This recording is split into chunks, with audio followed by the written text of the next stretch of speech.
Given the shortfall of our limited understanding of how things work, we end up naturally wanting to do the impossible for others, and we want them to do that for us, and we'll all die trying.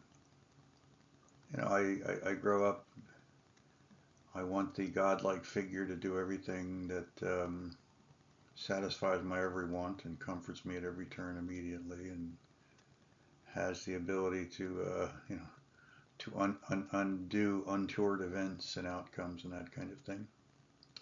And as I get older, I upgrade my fantasy, but it's still a fantasy, and that's because we don't understand it. CBI makes it necessary for us to assume we can accomplish what cannot be done.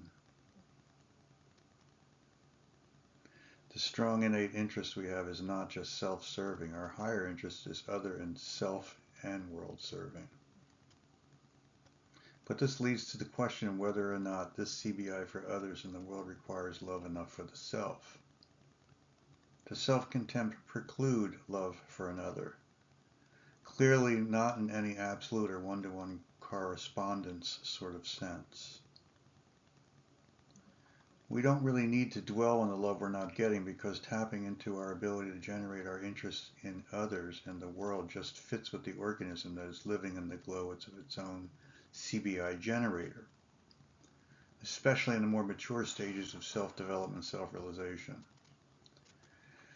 Those who seek the products of others loving them often don't see the love that is there within them and within others for them. They are waiting for a certain effect, quote unquote, that will never happen often enough or strong enough or long enough, so it never really happens.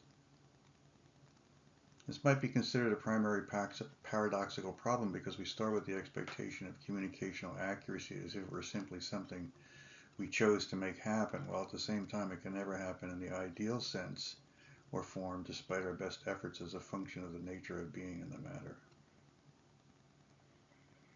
We never manage to get what is inside each other, despite our best efforts to pass it along with isomorphic replication from one person to another. The composer herself never plays the piece she wrote exactly the same way twice, even if she tries with all her might.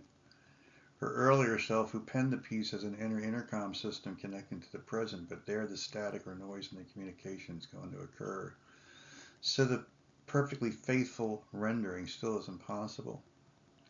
Of course, with practice, we can get increasingly closer, coming up with a series of better fitting approximations. The pianist could probably come close enough to fool the untrained ear. We're always dealing with approximations of fidelity that are either enough to get a job done or inadequate to the task of effective coordination of our actions. But we're never dealing with an exactness in transmission from one mind to another. As Maturin has concluded, the nervous system is actually closed to information and operates solely based on internal correlations. It's part A inside me talking to part B inside me that comes up with part C, who decides who me is and D, what should be done about it. You can think of the outside in its physicality or even its abstract nature as being nothing besides grist for the mill for me to be perturbed, such that the inner correlations will have a flow to them. They'll shift. They won't shift according to the change in the outside world per se. They'll change according to the shift of the triggered correlational interactions.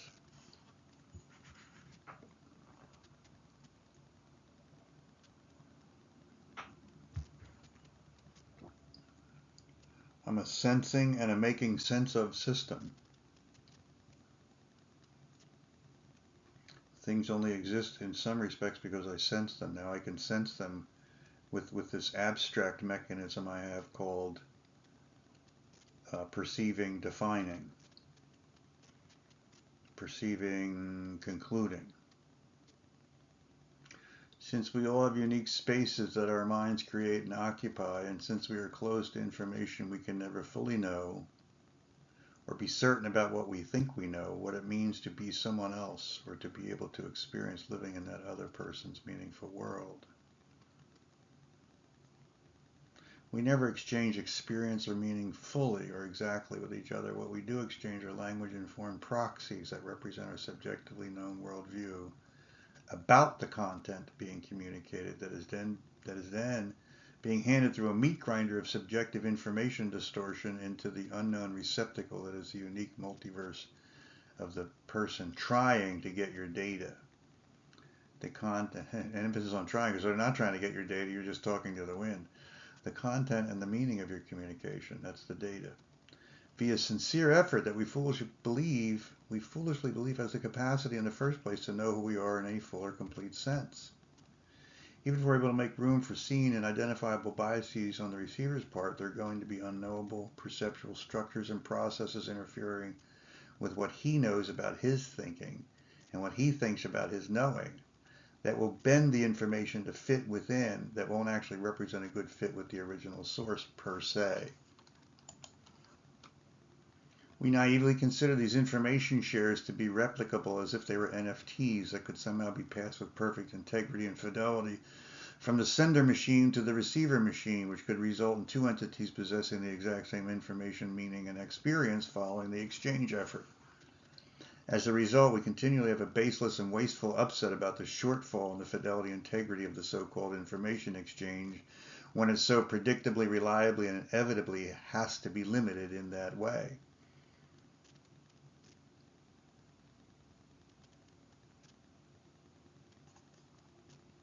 Nevertheless, many of our responses, our empathy among them, are our effort to do just that.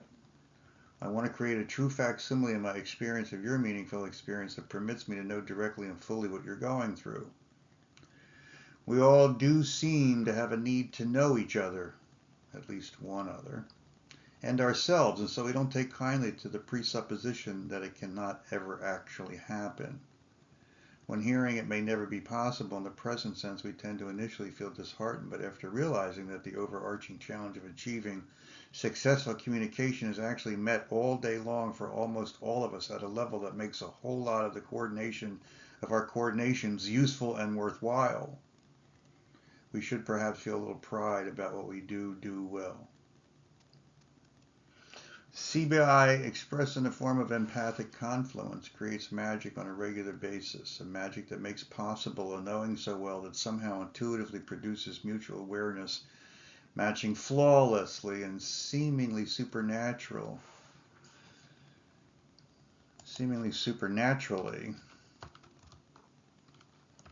with some of the unspoken need of the other.